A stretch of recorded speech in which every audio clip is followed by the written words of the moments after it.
ben bonjour à tous et bienvenue dans le premier épisode de la première saison du nouveau projet qui s'appelle Amulart. C'est un projet vidéo autour de la créativité, parce que la créativité, c'est hyper important dans nos vies. Et j'espère qu'avec ce nouveau bébé, ouais, on va dire ça, vous allez vous en rendre compte. Pour la première édition, on a un super artiste que j'adore qui s'appelle Fred Ebami et qui a accepté de venir au Loft pour parler de créativité. Je suis hyper honorée. Salut Fred, comment tu vas ? Salut, ça va et toi ? Ouais, ça va top. Merci Alors, pour l'invitation. avec grand plaisir. Alors Fred, pour ceux qui ne te connaissent pas, est-ce que tu peux nous décliner ton identité ? Alors, Fred Ebami, artiste pop art d'origine camerounaise et qui vogue dans toutes les sphères. Qui vogue dans toutes les sphères, ça veut dire quoi exactement ? Ça veut dire que j'aime toucher à tout. Ok. Tu sais, tu vas de vague en vague. Exactement. Ça veut dire quoi que tu aimes toucher Là à où tout ? ça m'intéresse, je m'incruste. D'accord. Donc tu es un artiste pop art. Pop art, ouais. Est-ce que tu peux nous expliquer ce que c'est que le pop art pour ceux qui ne savent pas ? Alors, le pop art, c'est un art d'art populaire, de sa définition, qui est né en Angleterre dans les années 50 et qui a évolué aux États-Unis vers les années 60-70 et qui a pour personne plus connue que ça Andy Warhol, Basquiat, Liechtenstein. Et c'est un art qui, à l'origine, part de la société de consommation. D'accord. Qui parle de la société de transformation ? De consommation. De consommation, d'accord. Et donc toi, tu es dans cette vague aussi de parler. Quand on dit parler, c'est parler ou critiquer ? Au départ, c'était pour critiquer. D'accord, ok. Et moi, j'ai utilisé cette façon de critiquer pour m'exprimer. Pour t'exprimer, d'accord. Ouais. Donc il n'y a pas de critique chez Fred. Si, il y en aura sûrement. Il y aura Ok. du sarcasme, il y aura de l'ironie, il y aura de l'humour et il y aura des choses vraies aussi. D'accord, ok. Est-ce que tu peux nous parler de ton premier souvenir créatif ? Genre la première fois où tu t'es rappelé, non mais là en fait je suis créatif, c'était vers quel âge ? C'était vers 6 ans quand je dessinais sur les murs de ma mère. Ah, tu voulais l'intimité ? Non mais il n'y a pas de problème, moi ça va. Et là je pense qu'il y a toutes les mamans qui se reconnaissent et qui voient leurs gamins avec des crayollas, genre écrire sur le mur, laissez-les faire parce que ça devient un Fred après. Oui, d'ailleurs, laissez-les dessiner sur les murs. C'est Ouais, comme bon. ça que ça commence. Donc du coup t'avais dessiné quoi, tu te rappelles ? Non, Ok. Et ça s'est passé comment la fin de cette... j'ai été privé de goûter. D'accord, ok. Ouais, je pense. Après, le reste, c'était un peu flou. D'accord, ok. Donc Fred, toi tu te considérais comme un artiste qui est engagé. Je sais qu'on te pose 50 fois cette question, mais je me dis peut-être que tu as une nouvelle réponse aujourd'hui. Au départ, je me sentais pas engagé. Je me sentais juste comme quelqu'un qui avait envie de dire les choses comme il le sentait, parce que j'ai eu une éducation assez religieuse. À chaque fois que je posais des questions, on me disait tais-toi, c'est comme ça, et t'as pas à chercher plus. Et je pense que c'est venu de là. C'est quand j'allais au catéchisme, je posais des questions qui apparemment dérangeaient, et on me disait de toutes les façons c'est comme ça. Et quand je sortais de là, et je voyais justement ces gens qui me prêchaient cette bonne parole entre parenthèses, qui faisaient des choses pas très catholiques, et je disais mais cette personne qui vient de me dire ne pose pas de questions, c'est comme ça, et il fait le contraire. Alors pourquoi je n'aurais pas le droit de m'exprimer, de demander quand je veux savoir quelque chose. Donc c'est venu de là. D'accord, donc il y a un côté un peu rebelle, un peu têtu peut-être ? Un peu tête de mule. Un peu tête de mule, ouais. Beaucoup. Ouais. Et c'est quelque chose que tu as gardé aujourd'hui dans ton art, tu penses ? Ouais, je pense. D'accord. Ouais, beaucoup. Je pense que j'aime déranger, j'aime pousser les gens, j'aime rigoler. Ok. Donc ouais, ça vient de... Je pense que j'ai jamais grandi. Est-ce qu'on grandit un jour, Fred ? Ouais, mais il y en a qui grandissent à la mauvaise façon. D'accord, oui. Moi, je pense que je suis resté un éternel gamin. Ok, top. Et j'en suis heureux. Et t'en es heureux. Ouais. Top. Et donc, tout à l'heure, tu as parlé du fait que tu posais des questions qui dérangeaient. Tu posais des questions qui dérangeaient, donc du coup, tu n'avais pas forcément les réponses. Est-ce qu'aujourd'hui, tu poses encore des questions qui dérangent ? Est-ce que tu as des réponses à apporter à ces questions ? Je pose toujours des questions qui dérangent, Ouais. je m'en poserai toujours, et j'en poserai toujours. Et je me suis rendu compte en vieillissant que tu as plusieurs réponses. Et en fait, il faut trouver la réponse qui te sied, toi. Et sans pour autant te fermer à ce que les autres ont à dire. Ok. Donc l'idée en fait d'Amulart, c'est vraiment d'explorer l'énergie de la créativité. Comment toi, est-ce que tu décrirais la créativité ? Est-ce que c'est... parce qu'il y en a parfois qui la personnifient, il y en a d'autres qui ont une relation un peu love-hate. Toi, comment tu te positionnes par rapport à la créativité, elle ? Je pense que c'est quelque chose qui est à l'intérieur. Ouais. Ouais, Je te dis ça parce que quand je m'assieds et j'essaie de m'expliquer ma créativité, je n'arrive pas. C'est quelque chose qui est là, c'est quelque chose qui arrive, qui surgit, qui est avec moi, qui m'accompagne, qui me fait rigoler, qui me fait m'offusquer. Donc, je pense que c'est un entre-moi. C'est un entre-toi, Ouais. ça c'est joli. Et du coup, tu l'as décrit de manière assez positive. Il n'y a jamais des moments où c'est galère? Positive, je vais pas dire positive ou négative, je vais dire Ouais, vrai. Je vais d'accord. dire sur le moment, s'il y a un truc qui me prend, que ce soit marrant, que ce soit pas marrant, et que je veuille l'exprimer de la façon aussi dure qu'elle soit, ou aussi rigolote, ou aussi euh, avec beaucoup de désinvolture, je le ferai comme ça. D'accord. Je me dis pas, bon, je me dis pas beaucoup, est-ce que ça va déranger? Mm. Est-ce que ça va faire rigoler? Je crée déjà pour moi avant les autres. C'est quelque chose de très égoïste. Mm. Je me dis, ah, ça m'a fait rigoler, ah, ça m'a fait réfléchir. Si ça m'a fait réfléchir moi, ce que je vais faire va faire réagir les autres. Et c'est comme ça que le processus commence. T'as toujours été comme ça, en mode je crée pour moi d'abord et ensuite ça plaît ou ça plaît pas? Ou c'est quelque Ouais. chose qui est venu avec l'âge? J'ai toujours créé comme ça et en fait, je fais participer mon entourage Ok, pour voir comment ils réagissent. Et des fois, je change, des fois, je change pas. d'accord. C'est à quel stade du process que tu leur dis, bah voilà, je suis en train de bosser sur ça, qu'est-ce que vous en pensez? Bah, le premier stage, déjà, c'est ah, j'ai ça comme idée. D'accord. Et puis après, j'écoute un peu et puis je regarde ce qui se passe. Et selon ce que je vais entendre, selon ce que je vais écouter, selon ce que je vais découvrir, je vais continuer soit dans la direction de ce que mon entourage m'a dit, soit dans ma direction tête de mule. Ok, ça marche. Et alors moi la grande question, parce qu'en tant qu'artiste parfois c'est hyper difficile justement d'affronter le regard des autres. Et parfois même on est en train de se faire des films sur ce que les gens pourraient éventuellement penser de toi, alors même qu'ils ne savent même pas que tu existes. Mhm. Comment est-ce que tu fais pour gérer ça toi? Est-ce que c'est même un questionnement dans ta vie Je m'en d'artiste? occupe pas beaucoup. Ouais, Je m'en ouais, fous. t'as l'air d'en avoir. Est-ce que tu peux me passer un peu de ça, s'il te plaît? Ou pas Au départ, je m'en foutais pas parce Ouais. que j'avais une certaine vision de ce parcours-là qui était de un déjà si le succès c'est quand les célébrités viennent parler de toi ou quand les célébrités achètent tes trucs et quand les gens viennent te dire ce que tu fais c'est bizarre et tu te retrouves en train de dire peut-être il faut que je change quelque chose, mais avec l'expérience je me parle à moi, donc tu aimes ou t'aimes pas, c'est tout, Ok. et je respecte. Ok, donc en gros, faites de l'art juste et kiffez votre live, c'est ça? D'abord, faites de l'art Pour vous, ouais. et puis après, si ça parle à quelqu'un, de toute façon, ça va peut-être pas parler à tout le monde, mais c'est déjà ça de gagner. Mhm. C'est quoi la remarque la plus inattendue qu'on t'a faite sur... Ce que tu fais, ça sert à rien. Ouais. Les gens... Donc en fait, il y a Ouais. quelqu'un qui est venu, il a pris le temps, donc il s'est levé le matin, il s'est brossé les dents et tout ça. En fait, le truc, c'était, comme je suis dans le digital, D'accord, on me disait, ouais, le digital, ça sert à rien. d'accord. Et ça venait de gens... C'est quoi la typologie des Ça personnes? venait de gens qui avaient vu mon travail et qui avaient peut-être des a priori sur le digital, je sais D'accord. pas. Et ce que ça m'a donné, moi, ça m'a donné envie de leur prouver le contraire. Mhm. D'accord.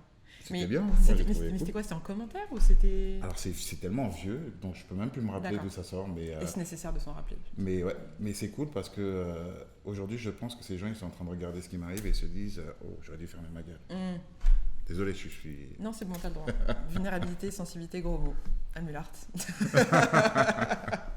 En parlant de sensibilité, parce que la créativité, quand même, j'ai l'impression que c'est le berceau de la vulnérabilité, c'est le berceau de la sensibilité. C'est, en fait, tu crées pour toi, mais tu mets quand même vachement de toi. Si tu l'as dit tout à l'heure, c'est de l'entre-moi. Donc, c'est vraiment toi que tu mets, C'est les quoi. tripes. Ouais, Ouais, comment est-ce que c'est- comment tu gères ça, en fait? Bah tu vois, à un moment donné, tu peux plus garder ça à l'intérieur. Hum, Donc ça sort de façon naturelle, quoi qu'il arrive. Après, quand c'est comme ça, je voudrais dire à la limite, je m'excuse pour le petit Mayombo, tu t'en fous des retombées. hum. Tu vois? Tu vois les retombées?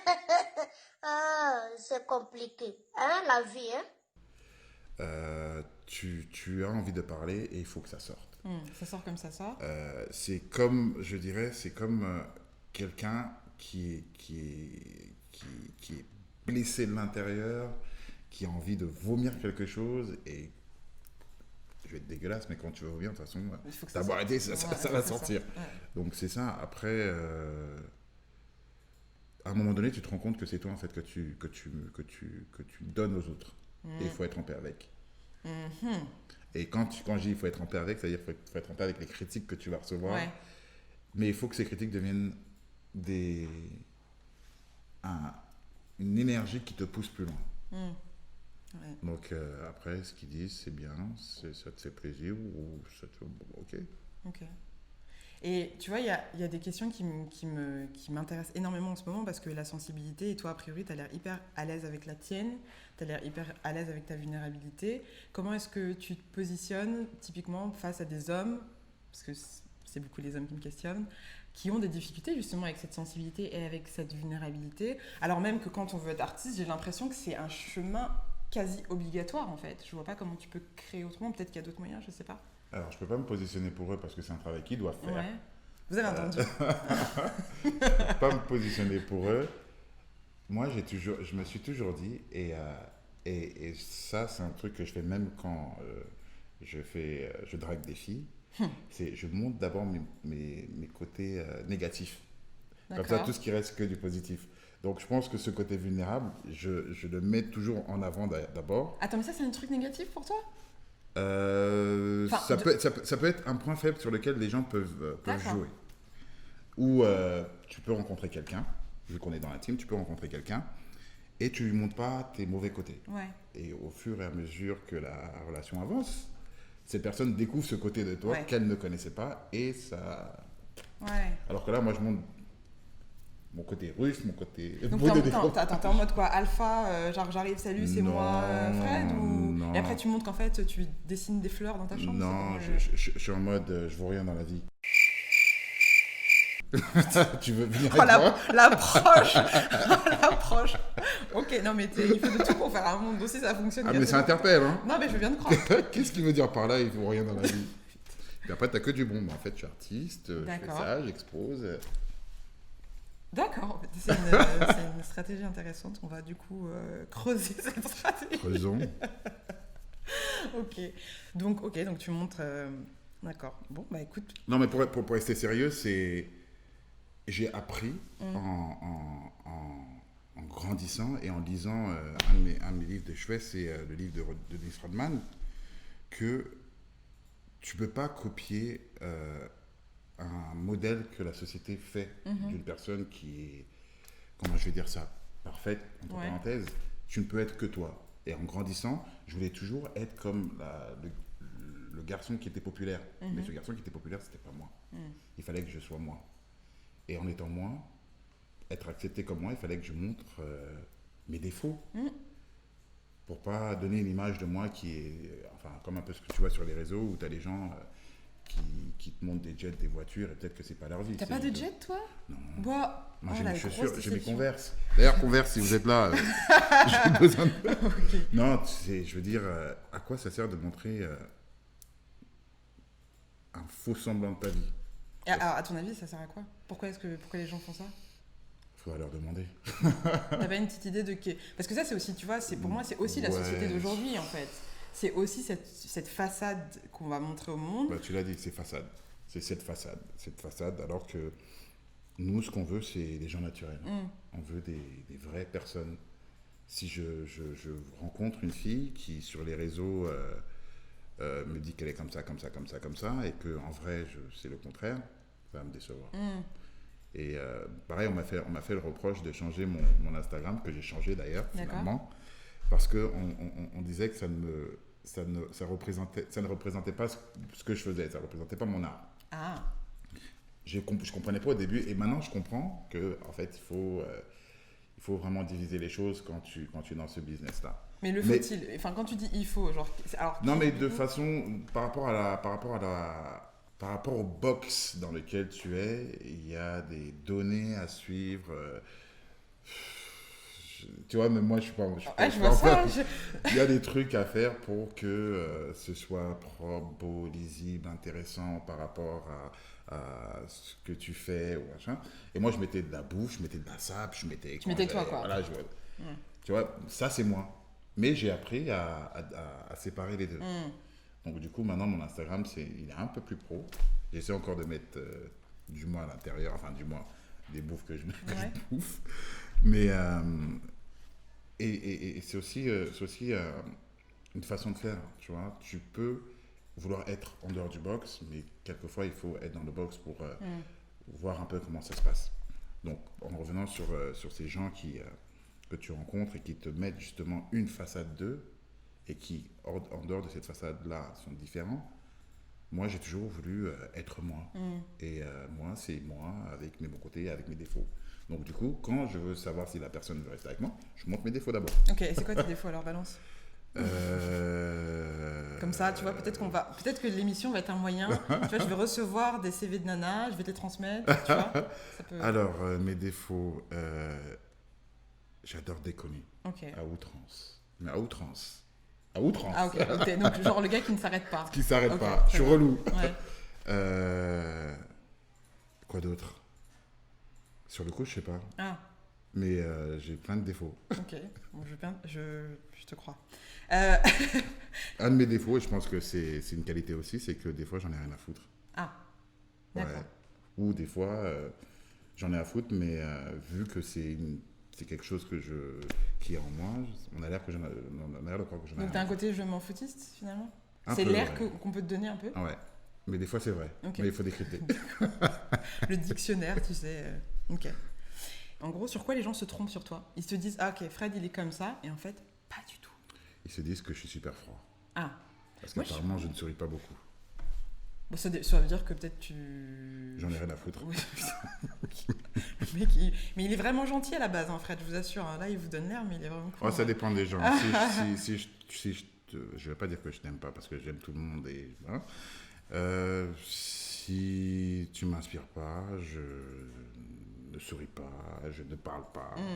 Ou Je tu suis- t'en vas, ou tu fuis les soirées Je ne en fuis secret. pas, je Si, c'est ce que tu m'échappe. m'as dit la dernière Je fois. m'échappe. Ouais. Donc en fait, Fred, si vous l'invitez et qu'il disparaît à un moment donné, c'est qu'il se faisait chier. C'est pas bien. Ok. Alors, qu'est-ce qui t'inspire en ce moment, Fred? Qu'est-ce qui nourrit ta créativité? Bah, tout ce qu'il y a toujours, la société, les gens, Ouais.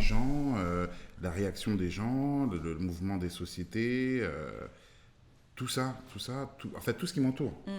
Vraiment tout ce qui m'entoure. Et ça a toujours été ça. Je me suis toujours posé la question des gens commençant par moi. Je me suis posé des questions sur moi, après sur les autres, après comment le monde avance, comment il recule, pourquoi ci, pourquoi ça. C'est vraiment tout ce qui m'entoure. Et plus spécifiquement, en ce moment, il y a un sujet sur lequel tu es interpellé et qui te donne justement envie de proposer ton entre-toi. Comment... En fait, c'est une continuité. Après, si tu veux parler de Black Lives Matter, parce que on est dans ça aujourd'hui, pour moi, c'est pas un combat qui a commencé aujourd'hui, c'est pas un combat qui va se finir aujourd'hui. C'est quelque chose qui a commencé avant nous, avant nos parents et avant les parents de nos parents. C'est un combat quotidien, passé, présent, futur. Et c'est pas aujourd'hui que ça doit faire l'actualité. Ça doit faire l'actualité tous les jours. Ça doit faire l'actualité dans tout ce qu'on fait. Ça doit faire l'actualité dans cette envie justement de se réapproprier l'histoire qu'on nous a volée, on va dire ça, ou qu'on a essayé d'occulter. C'est tous les jours. Après, de façon générationnelle, il y aura toujours des choses qui vont revenir de plein fouet dans notre visage pour nous rappeler que c'est un combat qui est loin d'être fini. Et ça fait partie pour moi de la société qui m'entoure, de mon histoire, de ce que j'ai envie de changer, ce que j'ai envie d'y amener de positif. Et c'est pour ça que je te dis toute la société en fait, pas seulement ce sujet-là, mais toute la société parce que pour moi, je pense que ça a un lien avec tout. Ok. Justement, si tu avais une baguette magique, ou plutôt un pinceau magique, qu'est-ce que tu changerais là dans le monde? Je vais me faire des ennemis. Vas-y, c'est parti. Tout. Ok. Alors on passe du tout à tout. Comment ça se passe? On change, on élimine tout et on recommence à zéro. Ok. Donc canevas blanc. Et on recommence. Ok. Et du coup, tu commences par quelle couleur? Parce que recommencer, du coup, ça peut aller dans tous les sens. Le vert. Le vert. Ouais. Super. Donc on met des arbres. Ouais. Ok, ça marche. Après le bleu. Du bleu, donc du ciel et de l'eau. Ouais. Ok. Après le noir. Le noir, on met des black people, of course. Black people. Noir, tu sais ce que c'est le noir en fait? Je sais pas, dis-moi. C'est la présence de toutes les couleurs. Ah, ok. Donc ça le marche. noir. Ok, du noir. Et puis après, l'arc-en-ciel. L'arc-en-ciel. L'arc-en-ciel, c'est trop cool. Mm. Ok, alors moi j'ai une question aussi hyper importante, je pense. C'est des questions qui sont liées à la santé mentale. Ok. Et du coup, j'aimerais savoir comment toi, en tant qu'artiste, tu prends soin de ta santé mentale. Parce que si tu embrasses le monde et que tu as envie de parler de tout et qu'il y a enfin, que le monde t'inspire de manière générale, il est assez dur quand même, en tout cas si on s'attarde sur les médias. Comment est-ce que tu fais du coup pour faire en sorte de protéger, préserver ta santé mentale? Il faut faire avec. Il faut faire avec parce que c'est lourd. De toute façon, la création, c'est lourd. De créer, de sortir ce qu'on a à l'intérieur, c'est lourd. Donc il faut faire avec. Il faut trouver ce petit switch là où tu t'extrais de temps en temps. Même si c'est pas tout le temps possible, il faut trouver ce switch là. Et ce switch là aussi, il est très trompeur parce que tu peux emmagasiner et un jour tu exploses. Ça t'est déjà arrivé ça? Ouais. Ouais. Il y a 2 ans, ouais, j'ai pas eu un burn-out, mais j'ai eu un ras-le-bol. D'accord. Et j'ai tout envoyé chier. Ça veut dire quoi? Genre ça a explosé? J'ai laissé tomber mon boulot, j'ai laissé tomber d'autres choses, des relations, des trucs comme ça. Et j'en avais besoin. Je savais pas pourquoi, mais j'en avais besoin. Ok. J'avais besoin d'envoyer tout chier. Et je dis pas ça pour dire que c'est facile à faire. Ouais. Mais je ne me retrouvais plus vraiment. Et c'est comme un ordinateur qui reboot et j'avais envie de rebooter. Mais généralement, le reboot, il se fait malgré... Enfin, t'es en train de bosser sur un truc depuis 5 heures et ton ordinateur, il reboot. Donc, est-ce que c'était un choix ou c'est genre ça a rebooté en mode, ok, là... En fait, c'est une multitude de choses qui venaient s'empacter et moi, j'essayais de me dire, oh, de toute façon, c'est comme ça. Et puis, à un moment donné, j'en ai marre, genre, c'est shit, allez. Et du coup, comment est-ce que tu as fait pour... justement, tu es reparti en mode canevas blanc? Tu as réécrit? Enfin, tu as redessiné? Comment ça s'est... J'ai passé du temps avec des proches. Ouais. J'ai discuté. Il fallait que je me retrouve, il fallait que je me redonne une autre dynamique. Et je ne saurais pas expliquer autre chose que ça. C'est arrivé comme ça. Et puis, je me suis remis à cheval et je me suis refait une autre dynamique. Ok. C'est quoi, si tu devais partager tes valeurs, c'est quoi les valeurs qui sont importantes pour toi en tant qu'artiste? Enfin, je dis en tant qu'artiste parce que est-ce que toi tu te considères en fait que Fred c'est genre artiste de facto ou tu te dis ok j'ai une casquette qui est artiste, j'ai une autre casquette, comment tu te positionnes? Moi, je me positionne comme quelqu'un qui kiffe ce qu'il fait. Ok. Alors je sais pas si c'est ça être artiste, si c'est ça oui je suis artiste. C'est surtout communiquer avec les autres, parler, m'asseoir et discuter de tout et de rien, ne pas être d'accord, avoir des discussions survoltées.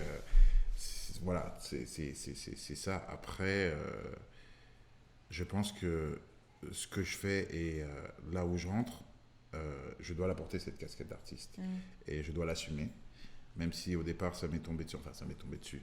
Je me voyais pas faire ce que je fais aujourd'hui. Tu te voyais faire quoi? Avocat ou pilote d'avion. Alors attends, tu te voyais faire ou tes parents te voyaient Non, être moi, avocat?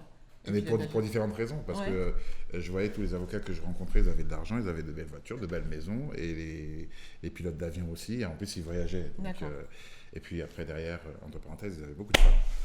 C'est un thème qui revient beaucoup chez Fred. Mais d'ailleurs, en parlant de ça, tu dessines beaucoup de femmes, toi? Enfin, est-ce que tu crées vachement de femmes? Ouais. Ah, ok. Ouais. C'est que vous arrêtez sur les hommes, c'est pour ça. Bah oui, chacun ses goûts. Je représente beaucoup de femmes super fortes. D'accord. Parce que pour la petite histoire, avant que tu me la poses, j'ai été élevé que par des femmes. Ok. Et je trouve que c'est des êtres qui sont dotés d'une super force.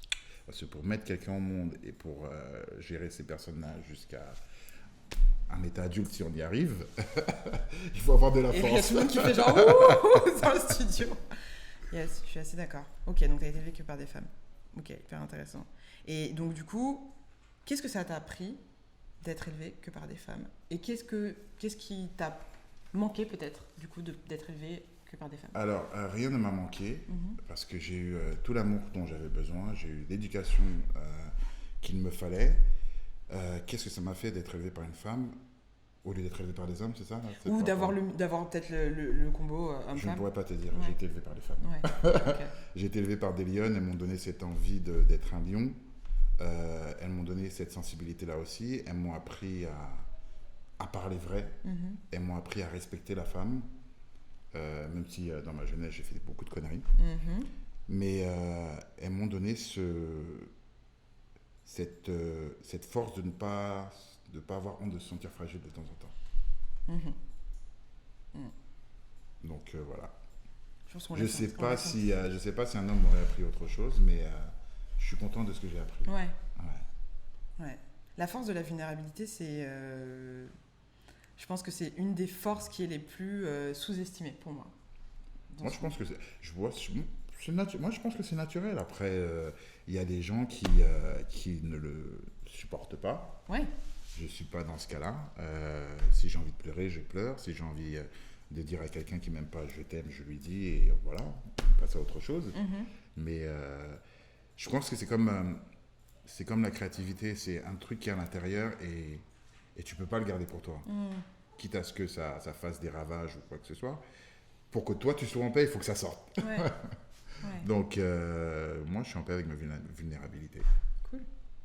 Qu'est-ce que tu as appris sur toi récemment? Bah, j'ai appris que je pouvais me passer de la télé, mais aussi que je pouvais vivre seul. Waouh! C'est génial. Quand tu apprends ça, Félicitations. Ouais. La prochaine fois, je ferai un petit diplôme pour te donner. Ah ouais. Alors, est-ce qu'on peut parler de la télé un petit peu, donc l'addiction? Ouais, bah, je suis un enfant de la télé, Ouais. j'ai pas honte de le dire. Et j'ai beaucoup d'amis qui se moquent de moi parce qu'apparemment, je regarde des émissions qui sont un peu bêtes. Tu regardes quoi, genre? Touche pas à mon poste. Ah ouais. Les Attendez, anges. oh, Et quand je leur donne mes raisons, génial. ils me disent ça sert à rien, tes raisons, ça vaut rien. Ouais, c'est Mais quoi les moi, raisons? tu vois, j'en ai marre des fois d'avoir des discussions trop intelligentes et Ouais, il me je faut des comprends. trucs Pour où, éteindre, en des fait. trucs, voilà, des trucs où je vais rigoler pour rien, Ouais. des trucs débiles. Attention, Nona, j'ai pas dit que ton émission est débile. Ok, moi, la dernière fois que j'ai regardé la télé, j'ai regardé... On a échangé nos mamans. Et ça m'a fait du bien, hein, je vais pas te mentir. Je trouvais que c'était le concept, était très intéressant. Christelle est en train de se marrer, mais c'est vrai. En fait, je trouvais ça intéressant parce que... déjà, je trouvais ça cool de pouvoir échanger de manière d'éduquer, tu vois. Mais c'est une émission anglaise, à l'origine, c'est Swap Families. Ouais, c'est ça. Ouais. Moi, je trouvais ça fantastique. Et après, bon, je me suis prise. Et après, en effet, t'éteins ton cerveau un peu. T'es en mode, bon, bah là, je suis pas en train de réfléchir à ce qui se Je passe. regarde, ça me fait rigoler pour rien, c'est te mais ça me fait rigoler. Ouais. Ok. Et donc, du coup, t'as arrêté de regarder la télé? J'ai arrêté de regarder la télé. Et, Genre, tu t'es débarrassé de la télé? la télé, elle est là, mais elle est éteinte. Elle est éteinte. Ouais. Et j'ai pas envie d'allumer. Elle te parle, elle te dit, viens, Fred, viens. Non, Non? du tout. Ok. Elle est là et c'est pourquoi tu me parles plus. Ok. On était bien avant. Mais qu'est-ce qui s'est passé en fait? Qu'est-ce qui a fait que t'as arrêté? Ras-le-bol. Donc, ouais, c'était le trop-plein de quoi? De mauvaises nouvelles, Trop négatifs? plein de choses boittives. Et je pense que, tu vois, ces émissions dont je te parle, aujourd'hui, j'arrive plus à les regarder. Et je pense que j'ai aussi ce défaut-là, c'est que quand il y a quelque chose qui m'attire, je le fais à outrance pour que ça me bourre et que après je sois plus addict. D'accord. Je pense que c'est rentré là-dedans. Ok, très bien. Tu as fait ça avec d'autres choses? Sois précise dans ta question. Ok. Non, on va passer à une autre question. Et donc, du coup, tu as dit donc que tu avais arrêté la télé et que tu pouvais vivre seul. Ouais. Pose ta question. Mais t'es ça. Bah, raconte-nous, qu'est-ce qu'on veut savoir? Qu'est-ce qui se passe? Je me suis trouvé, je suis retombé amoureux de ma solitude. Ouais. Ouais. De rester tout seul, de ne pas sortir, de ne pas voir des gens, de ne pas avoir des discussions qui n'ont ni queue ni tête, de ne pas être obligé d'aller à des endroits où je me sentais obligé d'aller avant, de ne pas voir des personnes que je me forçais à voir, et de rester là, et à réfléchir, à créer, à me retrouver, à me réapprendre. Ça m'a fait du bien. Ouais. La solitude, c'est... Ouais. C'est dur qu'on n'est pas habitué Au ou début, qu'on est ouais. habitué à un truc, Ouais. à un système où, voilà. Mais quand tu te retrouves, c'est génial. En fait, c'est dur quand t'as pas l'habitude d'être tout seul et c'est dur quand t'as peur de toi aussi, tu vois, parce qu'en fait, tu vas te retrouver sans télé, sans truc, avec toi-même, avec tes pensées, avec tes peurs, avec tes traumas, avec tes trucs et tes machins. Et je pense que c'est aussi pour ça que pas mal de gens ont des difficultés à juste être dans la solitude, dans le silence. C'est surtout pas cool pour les autres parce qu'ils n'arrivent pas à comprendre comment tu es redevenu quelqu'un qui est autant en retrait. D'accord. Et comment tu as géré du coup cette modification? Parce que c'est comme si tu avais une nouvelle version de toi finalement. Je gère pas, je m'en fous. Je fais ce que j'ai à Of faire. course. Tu comprends pas. Mais est-ce que tu as une démarche parfois d'explication par rapport à des gens qui te sont proches, où ils savent et ils sont en Non, mode- parce que ça me fatigue de m'expliquer. Ok. Et ça me fatiguait déjà d'avoir à expliquer pourquoi je réagissais sur certains trucs, alors qui pour moi étaient fondamentaux, pardon, des trucs qui étaient pour moi logiques, et que finalement, je pense que ce confinement m'a fait voir que Peut-être que j'ai même pas besoin de donner de raison ou j'ai plus besoin d'en attendre ou d'attendre des explications. C'est ok, on passe à autre chose. De toute façon, j'ai plus le temps, j'ai plus l'énergie. Ok. Est-ce que tu peux nous raconter un de tes grands rêves? Comme ça aurait été dit ici, et quand ça se réalisera, on ressortira le clip. Alors, un de mes grands rêves, ce serait d'aider l'Afrique de n'importe quelle manière, non pas de n'importe quelle manière, que ce soit à travers mon art, c'est, je sais pas, inspirer des jeunes artistes, pouvoir faire des choses qui iraient dans la direction de développer toute cette sphère artistique et culturelle. Je commence déjà à faire des trucs avec une association qui s'appelle Showbiz, c'est-à-dire c'est une association qui s'occupe de récupérer du matériel qui n'est pas utilisé ici, genre dans les théâtres ou dans les médiathèques et les envoyer dans les pays en Afrique. Et c'est quelque chose que j'ai toujours voulu faire et j'ai été nommé ambassadeur justement pendant le confinement et ça allait vers l'un des rêves que j'ai toujours voulu réaliser. Donc ça, c'est déjà un rêve. Petit ok. à petit, Ouais, parce qu'en vrai, là, tu as dit que tu voulais influencer des artistes, les inspirer.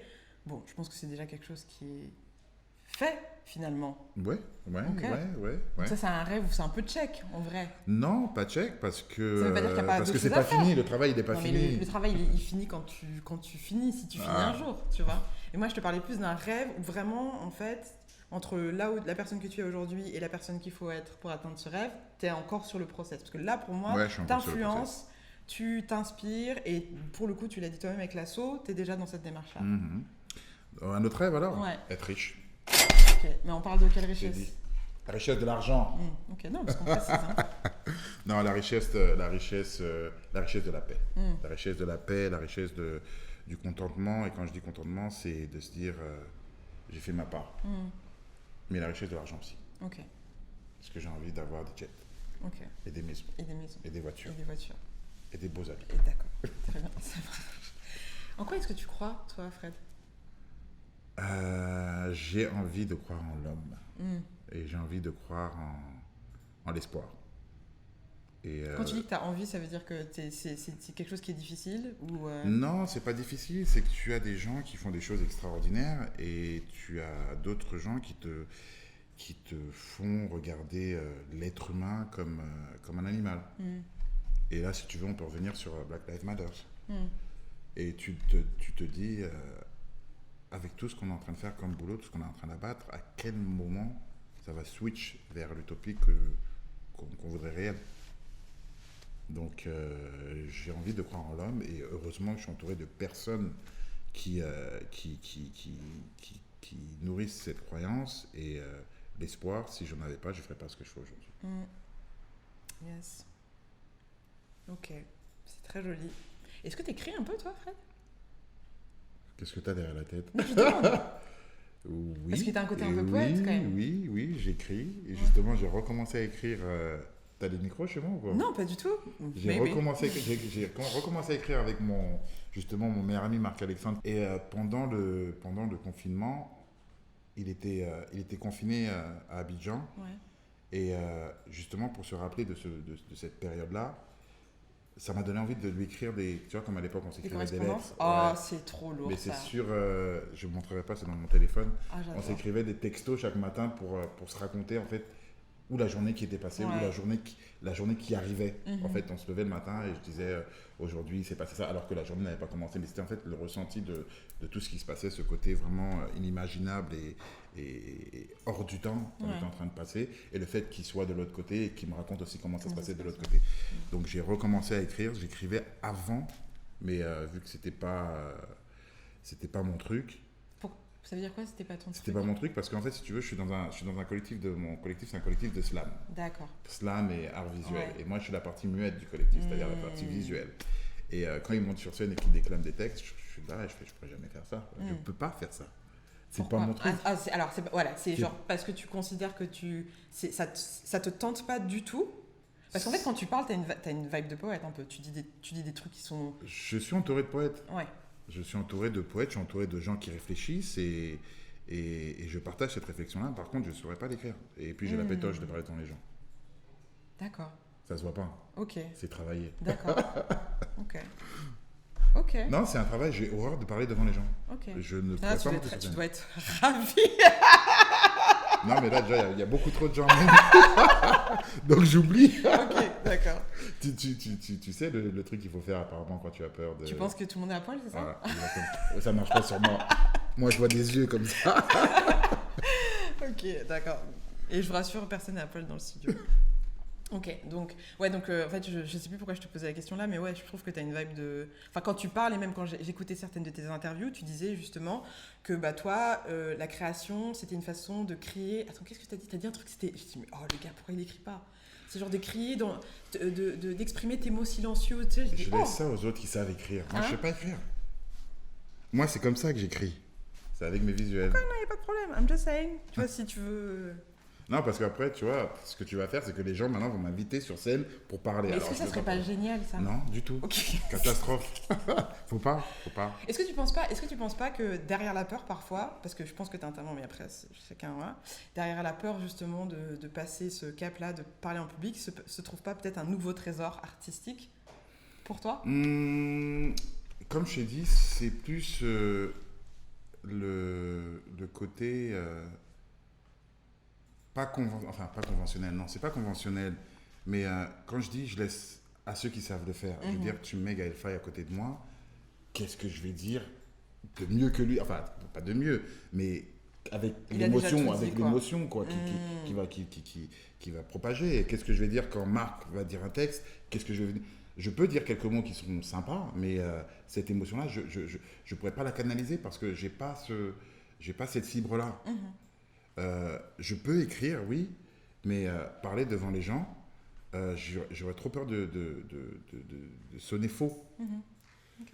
Et je sais que j'ai souvent fait des scènes avec le collectif où je suis monté malgré moi, mais même si les gens me disaient c'était bien, c'est pas moi en fait, ouais. c'est pas moi. Ok. Et moi j'ai envie de me sentir. Ouais. Ok. Et c'est comme ça que je me sens, en étant derrière mon ordinateur ou derrière ma toile, et voilà. Ok. En parlant de peur, c'est quoi la dernière peur que tu as surmontée?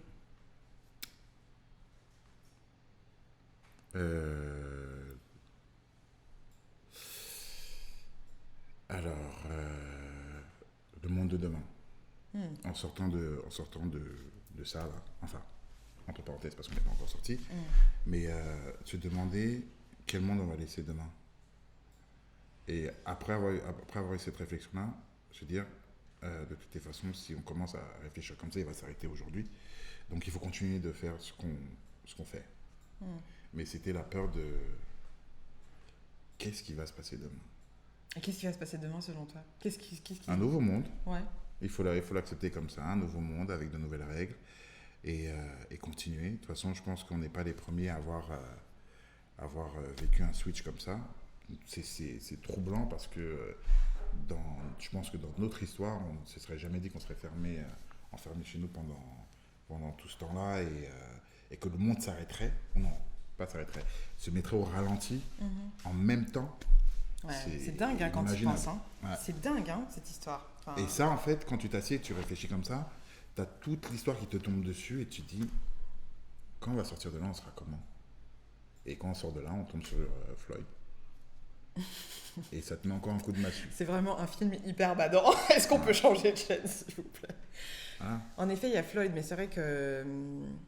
il y a ça, et puis à côté... Enfin, moi, je dis toujours qu'il faut... l'obscurité pour aussi voir la lumière. Je pense qu'il y a aussi des choses magnifiques et merveilleuses qui sont présentes. Oui, complètement. Et quand je dis on sort de Floyd, on sort de là et puis on a Floyd, c'est pas non plus pour dire que tout ça, ça a commencé avec Floyd. Je pense que c'est tout un ras-le-bol qui est arrivé et puis on se disait qu'en étant enfermé, enfin moi je me disais, je ne vais pas parler pour les autres, qu'en étant enfermé, on se rendrait compte en fait de la beauté de la vie et qu'en sortant, on ferait les choses autrement. Et on tombe dans ça. Ouais.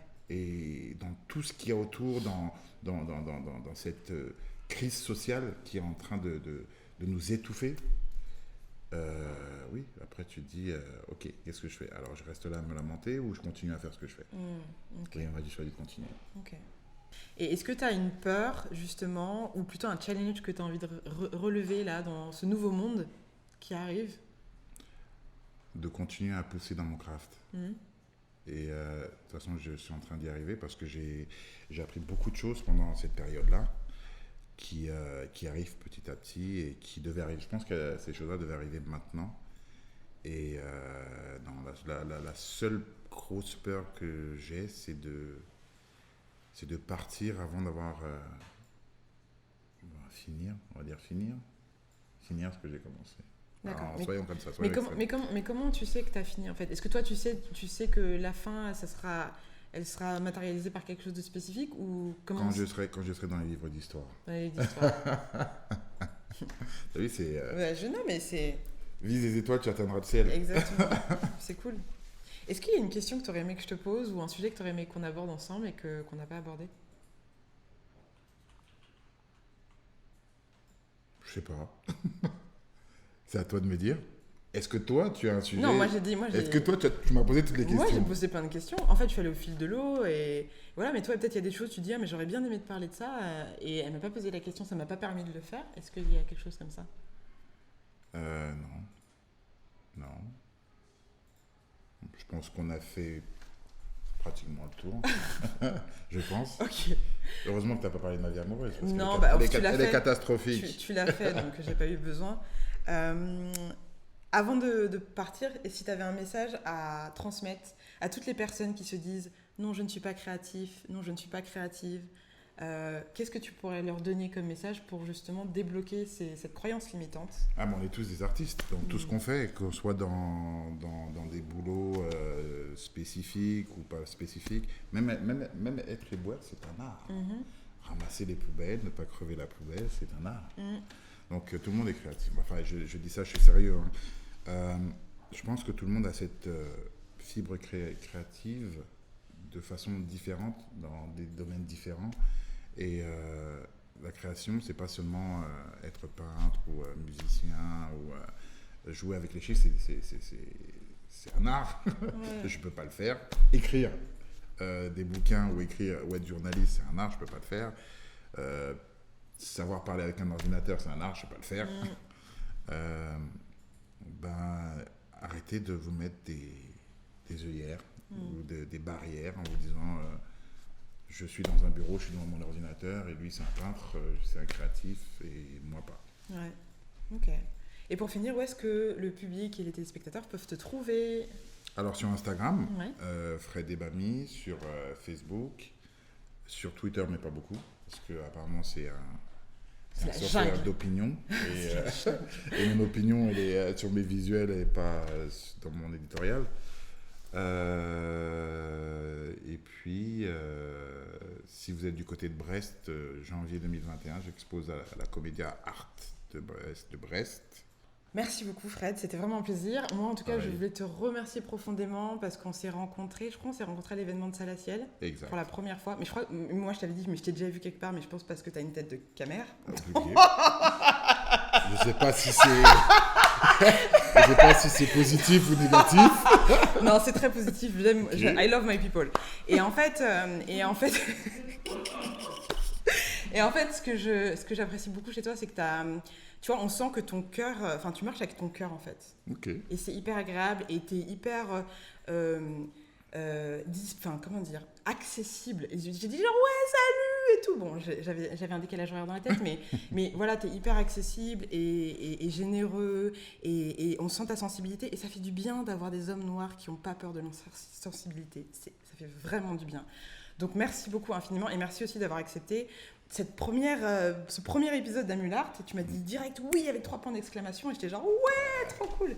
Donc merci infiniment et j'espère qu'on aura l'occasion de retravailler ensemble sur d'autres projets. Et en tout cas merci beaucoup. Oula, c'était une variation de voix qui était sympa. Mais en tout cas merci beaucoup d'avoir suivi cette première émission d'Amulart. N'hésitez pas à commenter, à laisser des commentaires, à aller voir le travail de Fred, à acheter aussi son travail parce que c'est important. Faut que j'achète de mon soutenir. Voilà, il faut que j'achète mon jet. Et en attendant, on se retrouve la semaine prochaine pour une nouvelle aventure. Et vous pourrez trouver toutes les informations d'Amulart sur le compte Les Jooms. À bientôt et prenez soin de vous. Ah. Salut.